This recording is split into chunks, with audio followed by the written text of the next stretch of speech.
O delegado Palumbo, inclusive, trouxe a informação, declarações de Nicolás Maduro. Enfim, ele alertou para o risco de um banho de sangue e também uma guerra civil, caso não seja reeleito nas eleições de 28 de julho. Em um comício, ele enfatizou a importância de sua vitória para a estabilidade do país. Maduro busca seu terceiro mandato em meio a desconfianças internacionais quanto à integridade do processo eleitoral. Seu principal rival é Edmundo González, representante de uma coalizão opositora. A situação eleitoral venezuelana atraiu críticas e preocupações globais, incluindo Brasil e também de outros países. Dávila, o arsenal de bobagens e insanidades proferidas por Nicolás Maduro parece não ter fim, né? Agora ele fala em banho de sangue e guerra civil, caso ele não saia vitorioso desse pleito. Bom, tá na cara que ele tá receoso, tá preocupado. Agora, é uma clara sinalização de que ele pode ir para o enfrentamento, de fato, né?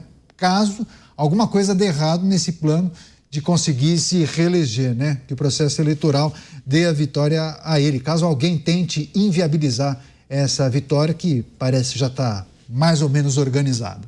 Bom, mas aí cai a máscara dele, a máscara da democracia, entre aspas, venezuelana, a democracia relativa, como diz o presidente Lula, né? Aí cai completamente. Se ele usar armas para anular o resultado de uma eleição que ele saiu perdedor, ele realmente está liquidado. Agora, imaginem vocês como é possível Maduro vencer uma eleição limpa e justa num país que hoje vive a maior crise social, que a maioria da população está na pobreza extrema, que as pessoas não têm sequer luz ao longo do dia. Tu sabe que tem todo dia, você imagina em Caracas, capital do país, tem ali momentos do dia que você não tem luz, não convive mais com coisas básicas, saneamento básico. Então é assim, é uma situação dramática. O que esse bolivarismo, o que essa esquerda destruiu um dos países mais ricos da América Latina. O que é a esquerda no poder e no poder absoluto? É levar o país inteiro para a pobreza extrema, para a miséria, para o descalabro do Estado, que é incapaz de prestar serviço público de qualidade em qualquer área, saúde, saneamento, educação, segurança, e que aí se agarra ao poder de qualquer jeito, usando eleições fraudulentas para se perpetuar na presidência da República. É o retrato perfeito de por que nós temos obrigação de combater a esquerda. Essa esquerda irresponsável, essa esquerda corrupta, essa esquerda criminosa que destruiu um dos países mais ricos da América Latina. Pois é, eu vou voltar com o delegado Palumbo. Delegado, você trouxe a informação, essas declarações fortes de Nicolás Maduro, ditador da Venezuela, dizendo que caso ele não seja reeleito, se ele não se sair vitorioso desse pleito, as eleições do dia 28 de julho, poderá haver um banho de sangue e também uma guerra civil na Venezuela. Esse é um recado para os opositores, mas também para países das Américas que torcem o nariz para esse processo eleitoral de mentirinha para muitas pessoas, inclusive muitos líderes apontam essa possibilidade? Inclusive um recado para o povo venezuelano. Pedir para o Brasil ir contra a Venezuela seria como se a gente pedisse para Gaviões da Fiel ir contra o Corinthians. Isso não vai acontecer. Eles são amigos, são aliados. Ele veio recentemente no Brasil e foi recebido com tapete vermelho. Teve até um incidente que bateram numa repórter e parte da imprensa se calou diante disso. Se fosse o antigo presidente, com certeza seria massacrado. Mas ele não vai aceitar perder. Ele vai querer ficar com o osso. O povo dele, literalmente, come cachorro e rói o osso.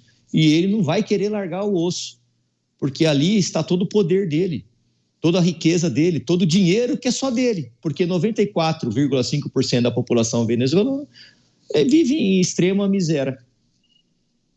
Inclusive, essa declaração foi feita durante um comício em Parroquia de la Vega, distrito popular da Zona Oeste de Caracas. Enfim, ele, de maneira enfática, contundente, disse que quanto mais forte, quanto mais grandiosa for essa vitória, mais garantias de paz vamos ter. Eu acho que vai ao encontro do que disse o delegado Palombo. Acaba sendo uma pressão sobre a população, né, Dávila? Quanto mais contundente for a vitória, mais garantias de paz nós teremos. Agora de volta o Cristiano Beraldo. Beraldo, as falas estranhas de Nicolás Maduro, dizendo que poderia haver um banho de sangue e uma guerra civil caso ele não seja reeleito. Como interpretar essas declarações de Nicolás Maduro, hein, Beraldo?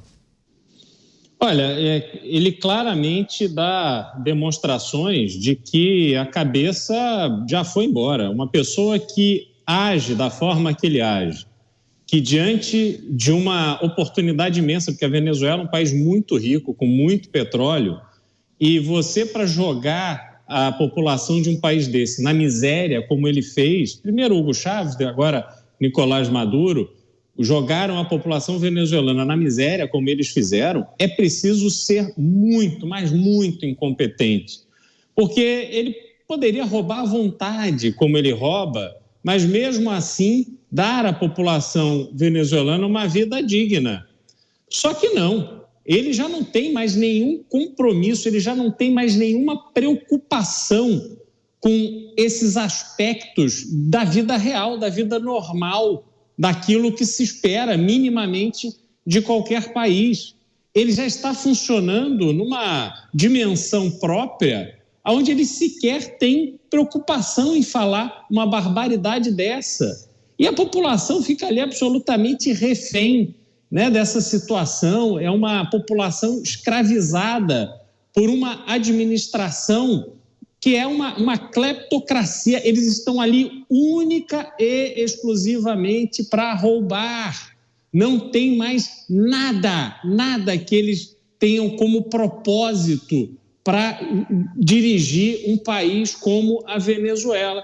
Então, isso tudo é muito triste. Deveria ter uma reação muito firme do líder da região, que é o Brasil, mas o que há é só festejos, o que há é tapete vermelho, o que há é muita risada, muito vinho de altíssima qualidade, telefonemas de apoio e por aí vai.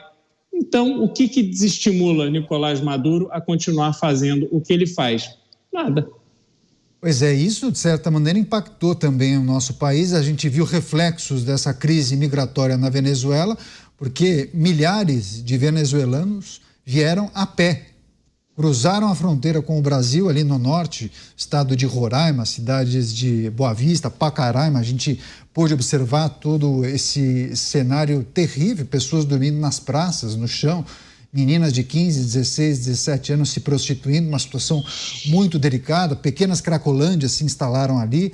Esses venezuelanos, muitos usuários dependentes de drogas, enfim, uma cena muito complicada e que teve apoio do governo federal para organizar minimamente a situação com tendas, com banheiro, enfim. Foi uma situação muito delicada justamente durante a pandemia de coronavírus. Agora, Dávila, enquanto os nossos colegas refletiam sobre esse problema que acontece na Venezuela e as projeções para as eleições, a Rita de Cássia fez a seguinte pergunta para você.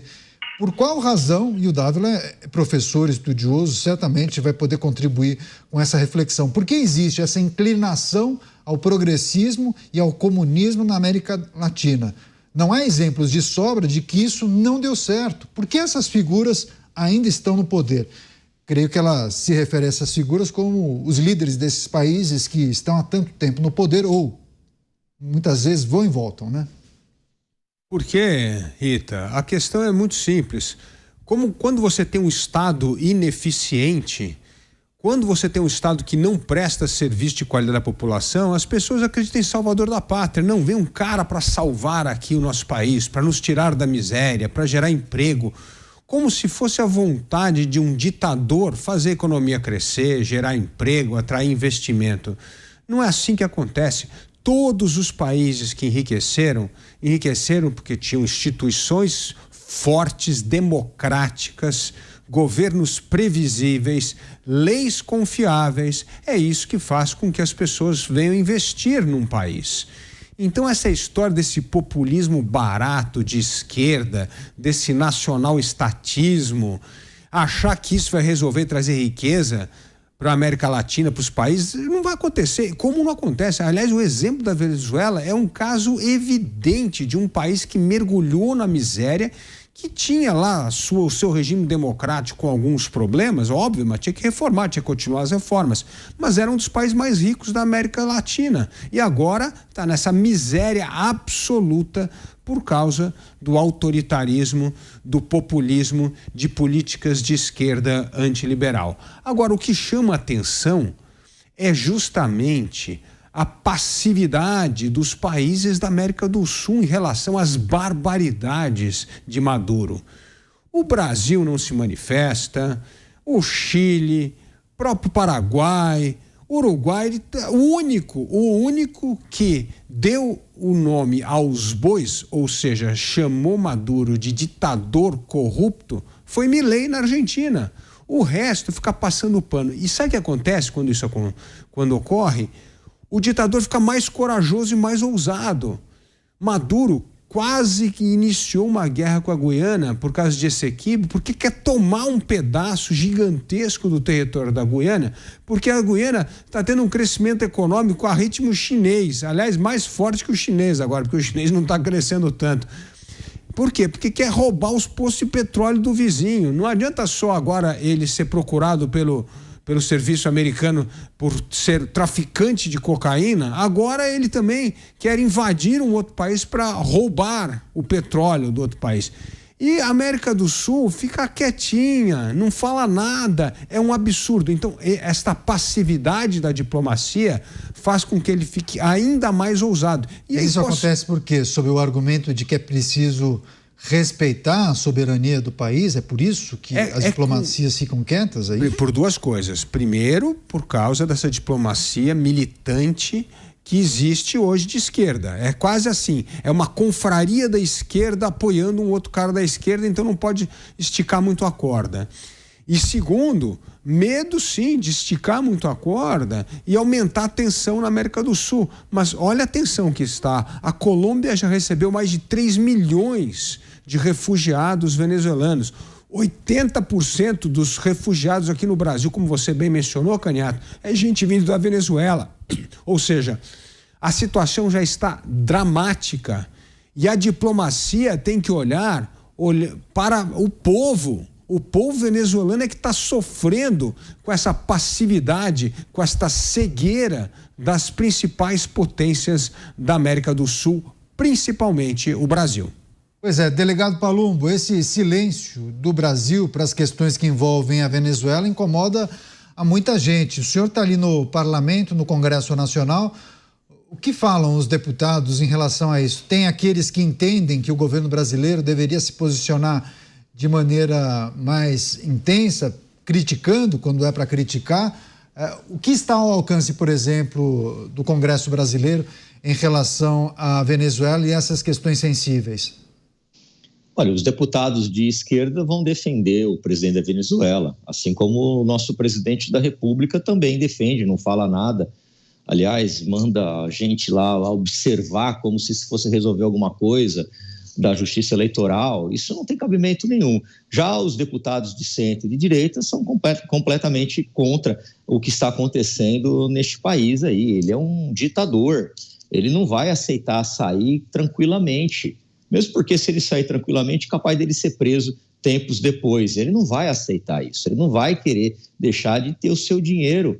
Ele tem a ganância pelo poder, a ganância pelo cargo. E é muito difícil gente assim se acomodar ou então aceitar a derrota tranquilamente. Não vai acontecer. E ele é tão cara de pau que ele fala que vai ter conflitos caso ele não ganhe. Isso, para mim, já é uma ameaça velada. Falando em guerra civil, para mim, já é uma ameaça velada do que pode acontecer caso as urnas mostrem que ele não está apto para ser o presidente da República e não ganhar os votos necessários para isso. Mas eu não acredito nisso, não. Eu acredito que vai ter fraude, que já vai começar com fraude. Aliás, já está tendo fraude a partir do momento que você coloca numa cédula eleitoral a figura de um candidato 5, 6, 7 vezes e de outros lá embaixo uma vez só. Isso aí já configura uma fraude. eu acho que até uma criança de 12 anos vai entender que isso é errado. Mas não, aqui no Brasil o silêncio está imperando por parte do nosso presidente da República. Pois é, e tem acontecido episódios de violência. Há 10 dias das eleições na Venezuela, a líder da oposição, a Maria Corina Machado, denunciou um atentado contra sua caravana em campanha. Em Barquisimeto, veículos foram vandalizados com mensagens contra o bloqueio e danos sérios, como óleo do motor drenado e mangueiras de freio cortadas, colocando em risco a vida dos ocupantes. Machado responsabiliza a campanha de Maduro pela violência e questiona o recente sequestro de seu chefe de segurança. Edmundo González Urrutia, candidato da oposição, condenou os atos como covardia, que ameaça o processo eleitoral. Autoridades venezuelanas ainda não responderam às acusações.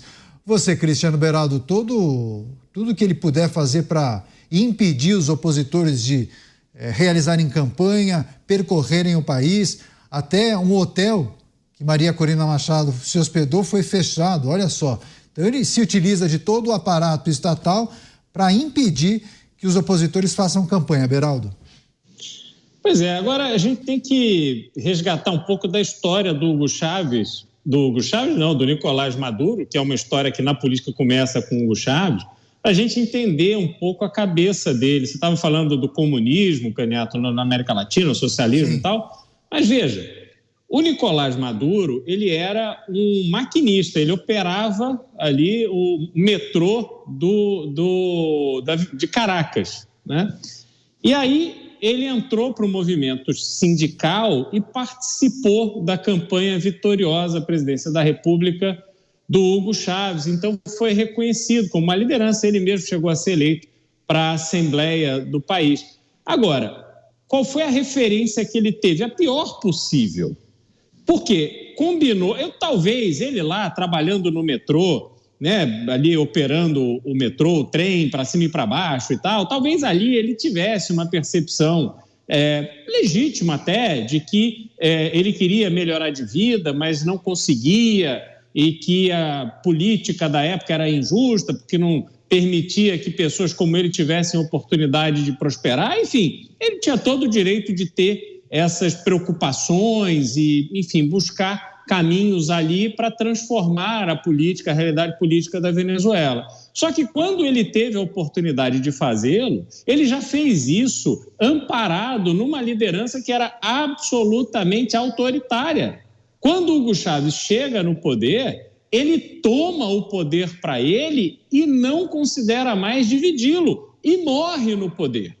Então, a referência que Nicolás Maduro tem é justamente essa, só que ela se combina ainda com um fator essencial, Caniato, que é o dinheiro, a vida de luxo que ele conseguiu para si e para sua família. E aí ele esqueceu daquela preocupação eventualmente legítima que ele teve em algum momento e passou a olhar só para o seu próprio umbigo. E olhar para o seu próprio umbigo é manter-se no poder. Manter-se no poder é encher o bolso dos militares, dos ministros, de toda aquela turma que fica ali no seu entorno tomando decisões como essa, de completamente destruir o processo democrático dessas eleições, de impedir ativamente que a sua opositora, que eventualmente teria a chance concreta de ganhar a eleição, que tenha toda essa chance destruída,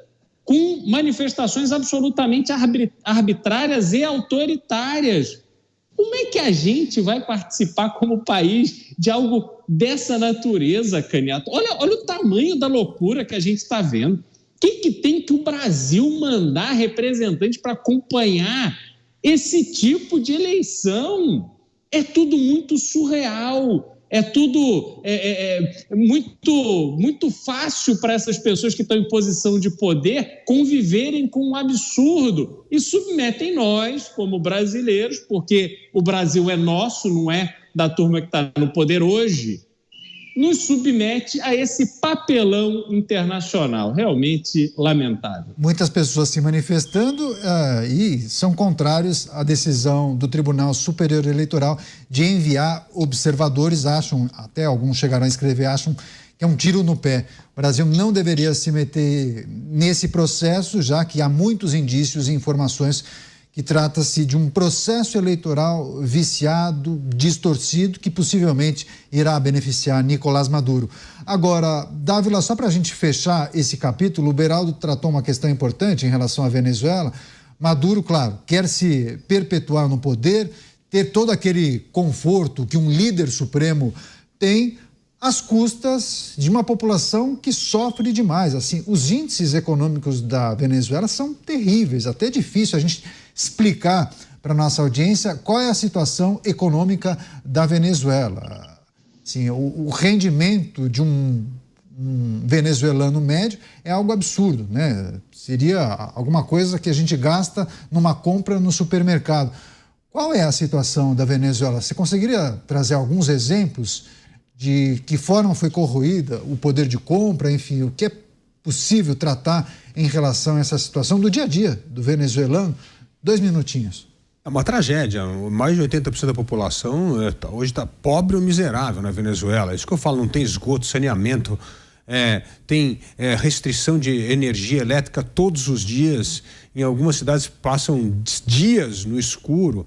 É um absurdo total. Aliás, vale a pena, para quem tem curiosidade de conhecer um pouco melhor o que está acontecendo na Venezuela, assistir o documentário do Brasil Paralelo sobre a Venezuela, um documentário feito lá pelo Bruno Musa, muito bom, vale a pena. Ali é entrevista com gente real para ver o tamanho desastre que está a Venezuela hoje. Então, para vocês que têm curiosidade, eu recomendo muito este documentário do Brasil Paralelo sobre a Venezuela, chama Infiltrados Venezuela, muito bom. Então, isso é para a gente ter uma noção do que é um país destruído pelo populismo, pela esquerda, pela ditadura. E eu entendo que nós aqui não temos noção da miséria e do sofrimento que esses venezuelanos estão passando. E como não pode ter acesso à imprensa livre, na verdade as pessoas não têm muita noção, porque se tivessem aquelas imagens que nós vemos, um pedaço delas nesse documentário, nós estaríamos no estado de indignação e nos mobilizando como nação, porque afinal de contas o povo venezuelano, os venezuelanos são nossos vizinhos, são nossos irmãos, nós temos que ajudar essa turma a sair desse estado de miséria absoluta que essa ditadura boliviana jogou todos eles. Então nós precisamos combater isso. Agora, sem informação, sem um governo que tem coragem de enfrentar um ditador, o que faz? Faz com que o ditador saia cada vez mais forte desse episódio. E esse último ato do TSE enviar representantes para acompanhar a eleição da Venezuela, quando o mundo inteiro, inclusive a ONU, não estarão presentes porque sabem que é fraudulento, e o próprio Maduro impediu que tivessem esses observadores internacionais, é uma vergonha o Brasil fazer parte desta farsa que é a eleição na Venezuela.